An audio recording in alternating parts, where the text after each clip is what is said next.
Dad slid an envelope across the dinner table, his jaw tight. "We're done funding your little fantasy," he said. Mom wouldn't look at me. My brother Aaron smirked into his wine glass, waiting for me to beg. Instead, I picked up the envelope, felt its weight, and smiled. "Good," I said. "I didn't need your money anyway." The room went silent. They thought cutting me off would break me, bring me crawling back to their version of success.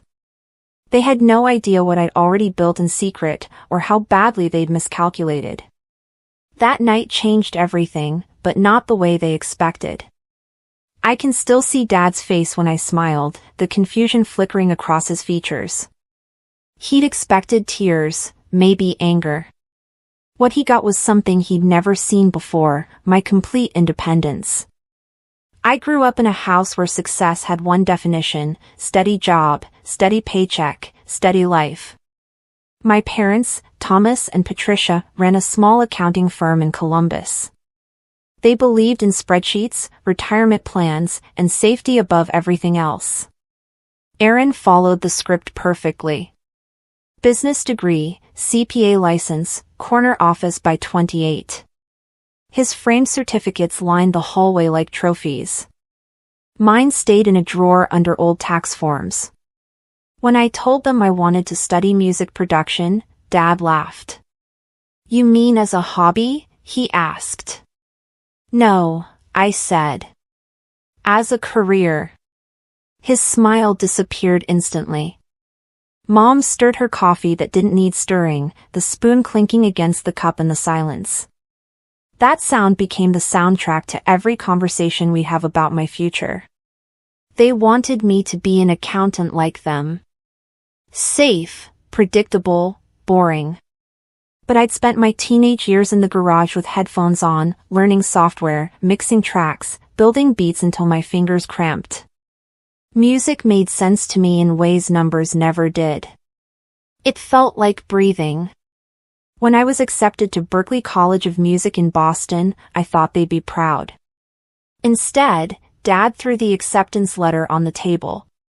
"Do you know what this costs?" he asked.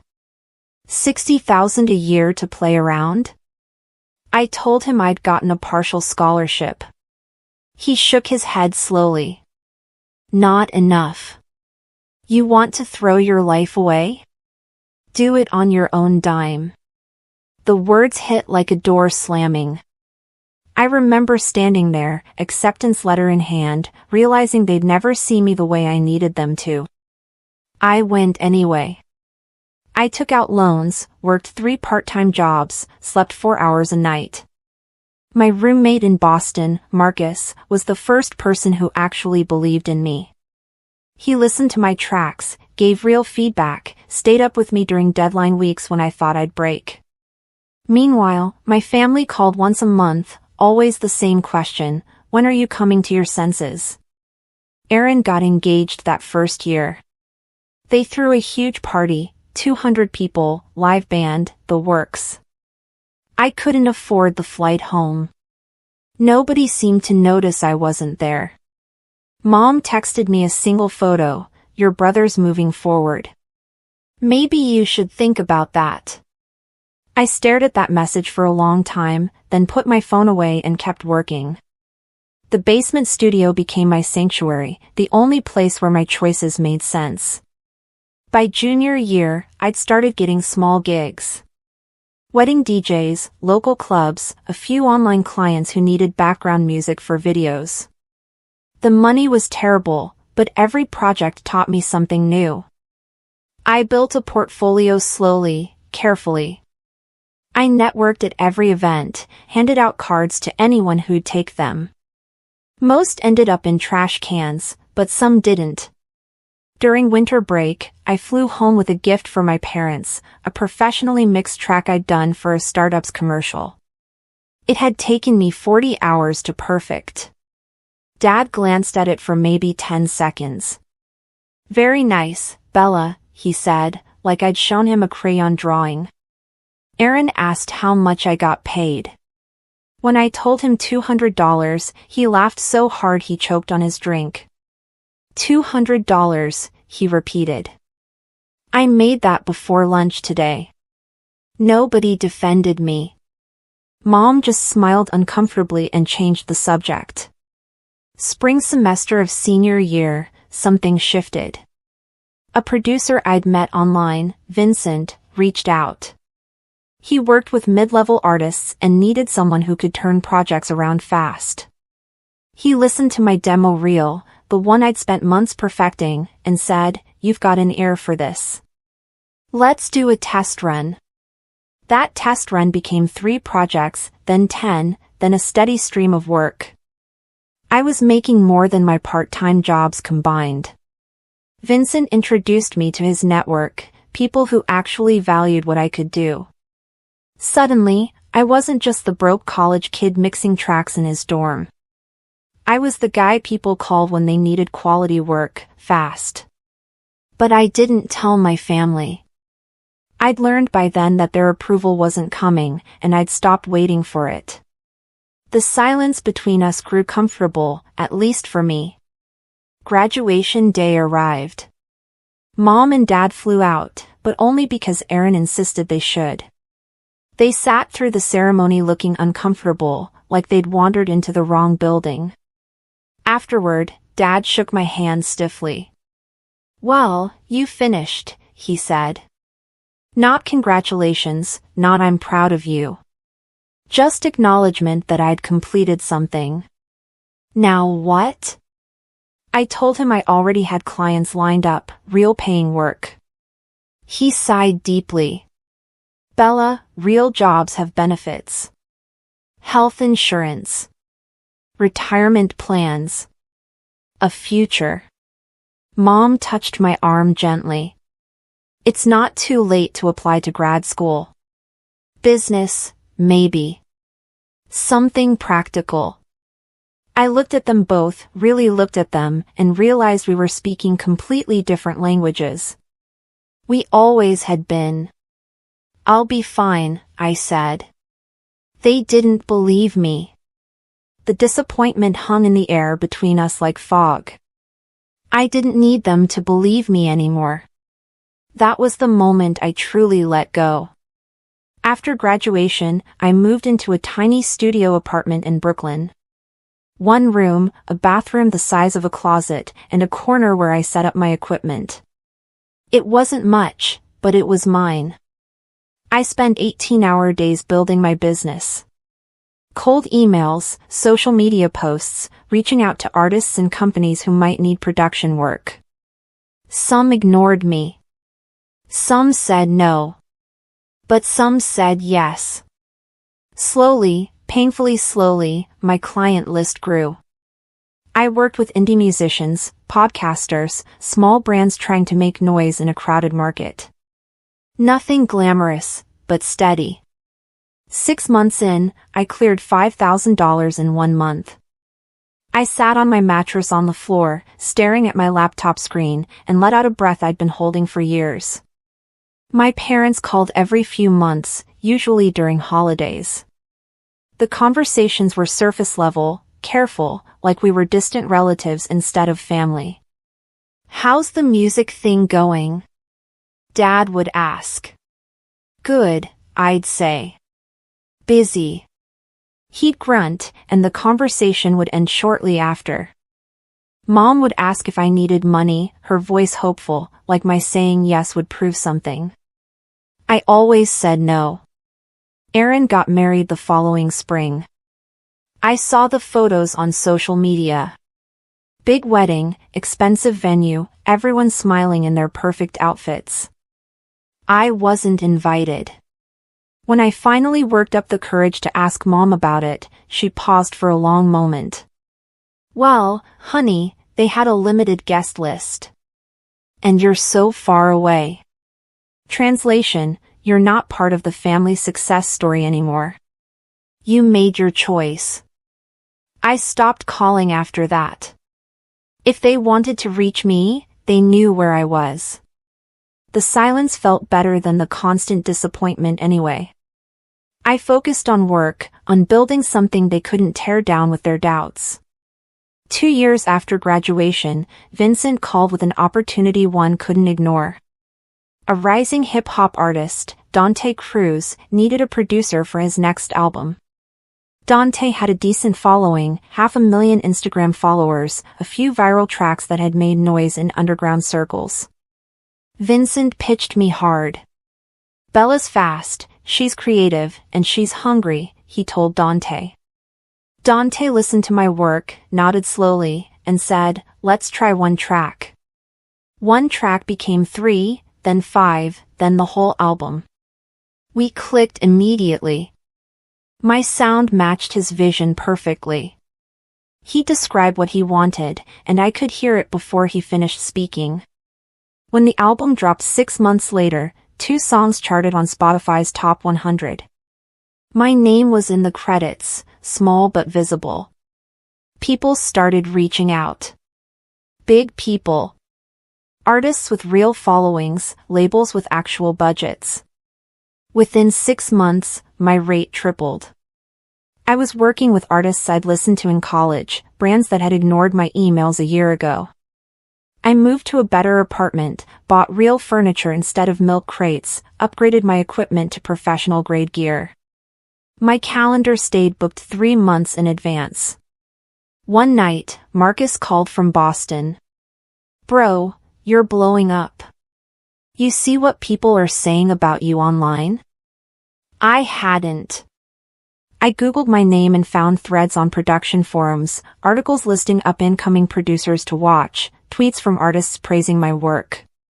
It felt surreal. I'd spent so long invisible that being seen felt like standing under a spotlight for the first time. And it was only the beginning. I didn't reach out to my parents. Part of me wanted to prove I didn't need their validation. Part of me was still hurt, still angry at being erased from Aaron's wedding, still bitter about every dismissive comment. But mostly, I was just busy. Building a career took everything I had. But the universe has a funny way of forcing moments you're not ready for. A major tech company hired me to produce music for a national campaign. The budget was massive, the exposure bigger. When the campaign launched, it was everywhere: TV commercials during prime time, YouTube ads before every video, billboards in major cities from New York to Los Angeles. My name wasn't front and center, but it was in the credits if you looked closely enough. Industry people noticed immediately. Then my hometown noticed. Then, apparently, my family noticed. Dad's email appeared in my inbox one Tuesday morning. "Saw your name on that commercial. Call when you get a chance." I stared at that email for 3 days. No congratulations. No, "we're proud of you." Just a request to call, like he was following up on a business matter. When I finally called, Dad answered on the second ring.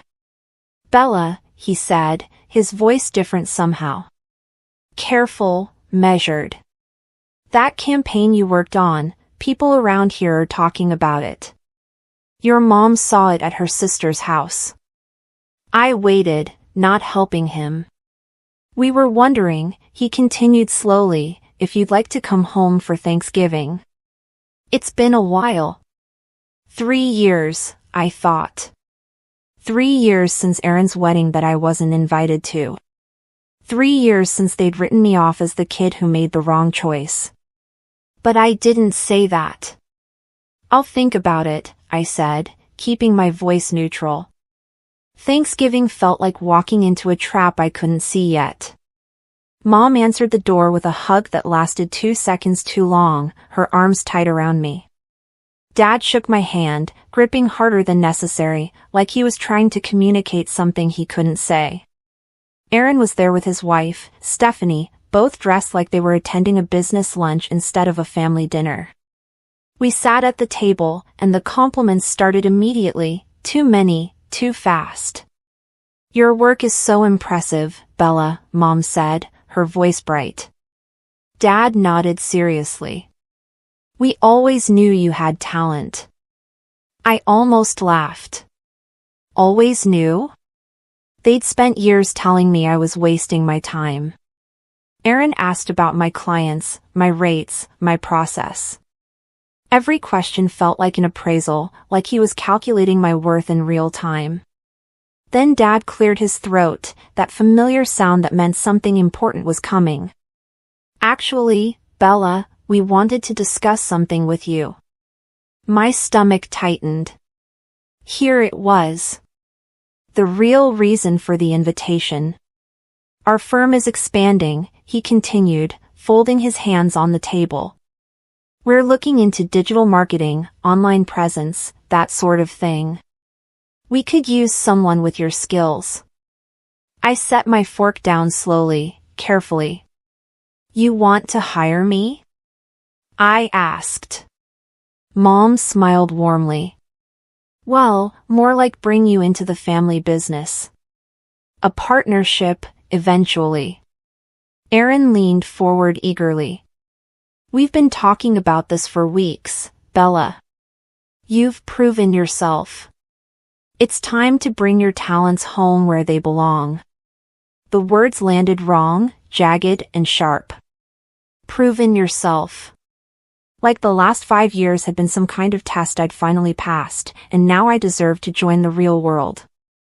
I have a business, I said quietly. In New York. Dad waved his hand dismissively. You can do production work anywhere. Here, you'd have stability. Family support. Benefits. There it was. The same pressure, the same expectations, just wrapped in prettier paper. They didn't want me. They wanted what I built, wanted to control it, shape it into something they could understand and claim credit for. Let me think about it, I said, knowing my answer was already no. After dinner, I stepped outside. The Ohio air was cold and sharp, cutting through my jacket. Aaron followed me out, hands in his pockets. You're not actually considering it, are you? He asked quietly. I looked at him. No. He nodded slowly. Didn't think so. But they're serious. Dad's been talking about bringing you in since that campaign dropped. I turned to face him fully. Why now, Aaron? Why does it matter now? He shrugged, looking uncomfortable. Because now you're valuable.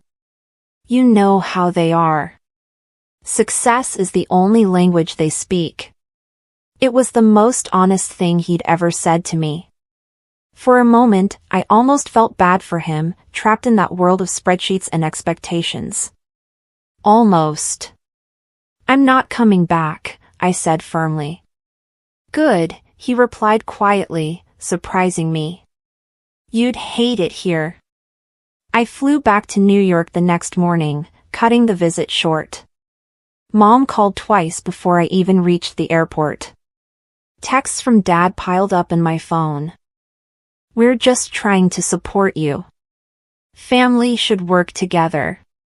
Don't throw away this opportunity. I didn't respond to any of them. 2 weeks later, I signed a contract with a major record label to produce tracks for their emerging artists roster. The deal included a signing bonus that was more than my parents' firm made in 6 months. I treated Marcus to dinner at a restaurant we'd walked past 100 times as broke students.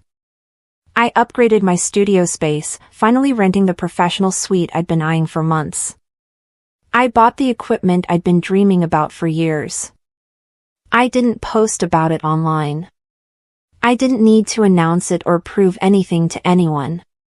The people who mattered already knew. My family wasn't on that list anymore, and I'd made peace with that. Months passed. My work appeared in more campaigns, on bigger albums, in spaces I'd only imagined as a student. A music magazine interviewed me for a feature on producers shaping the new sound of hip-hop. The article went viral in production circles, shared thousands of times. My inbox exploded with opportunities. Then my phone started buzzing with calls from Columbus. Family, friends, distant relatives, people I hadn't spoken to in years, all suddenly interested in my life. "We always knew you'd make it, Bella. Your parents must be so proud." The irony was suffocating. My parents called too, more frequently now.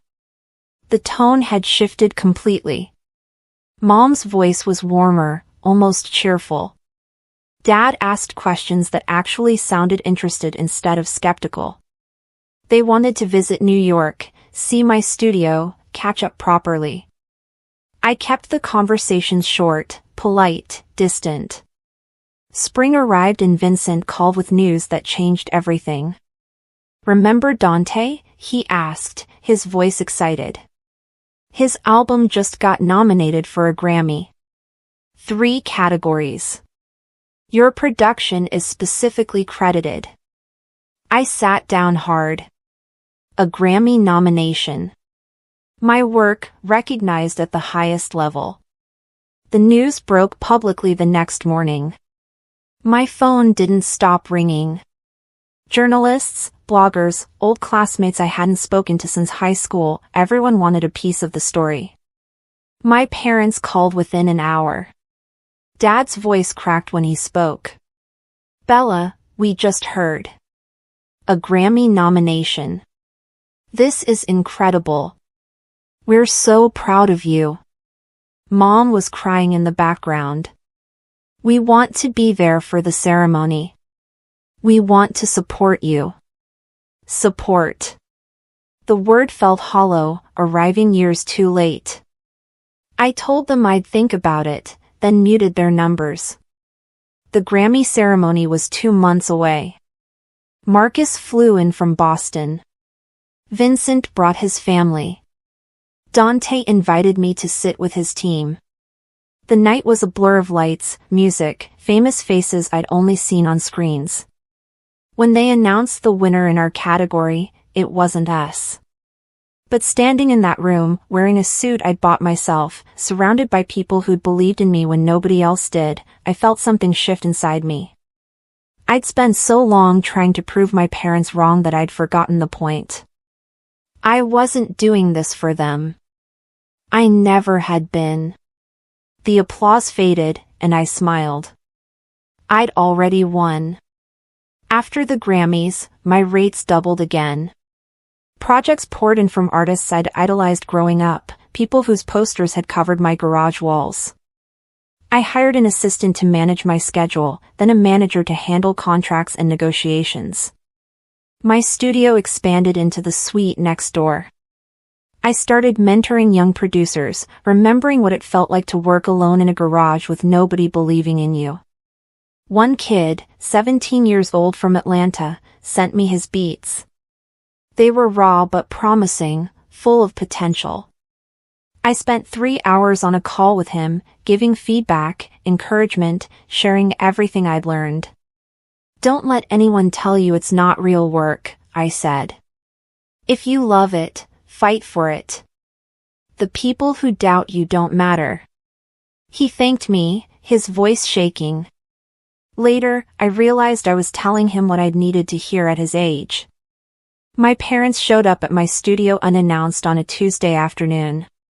My assistant buzzed me, confused. "There's a Thomas and Patricia here to see you?"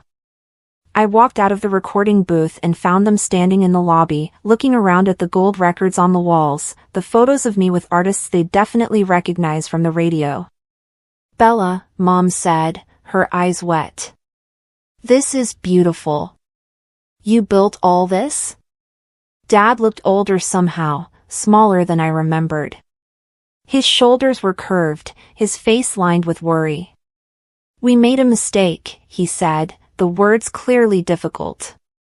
"We should have supported you from the beginning. We should have believed in you." The words I'd wanted to hear for a decade. Now they just felt empty, like coins dropped into a well that had dried up years ago.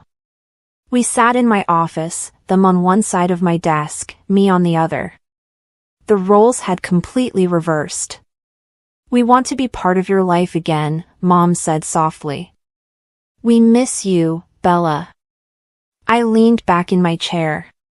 You didn't miss me when I was working 3 jobs to stay in school. You didn't miss me at Aaron's wedding. You missed me when I started succeeding on my terms, not yours. Dad flinched like I'd slapped him. We were worried. We didn't understand what you were doing. You didn't try to understand, I corrected gently. You just decided I was wrong and waited for me to fail. The silence stretched between us, heavy and uncomfortable. Finally, Dad nodded slowly. You're right. We were scared you'd fail. We didn't want to watch you struggle. But you didn't fail. You proved us wrong. I shook my head. I didn't do this to prove you wrong, Dad. I did it because I loved it. Because it was the only thing that made sense to me. Before they left, Mom asked if we could try again. Maybe dinner once a month, she said. Slow. On your terms. I looked at them both. They'd aged, worry lines deeper, eyes tired. They'd lived with their choices too, watched from a distance as I built something they couldn't understand. I'm not coming back to Columbus, I said clearly. And I'm not joining your firm. But we can talk. On my terms, like you said. Dad nodded. Fair enough. That's more than fair. Mom squeezed my hand, and for the first time in years, I didn't pull away. They weren't the parents I'd needed when I was 21 and scared, making impossible choices with no safety net. But maybe they could be something different now. I wasn't doing this for them. I was doing it because I'd learned something they hadn't. Success meant nothing if you became bitter protecting it. I'd won. I didn't need to keep punishing them for doubting me. Late that night, I sat in my studio alone. The city hummed beyond the windows, alive and endless. I thought about that dinner table in Columbus, the envelope, the moment they tried to force my hand. Cutting me off was supposed to break me, bring me back into line. Instead, it freed me.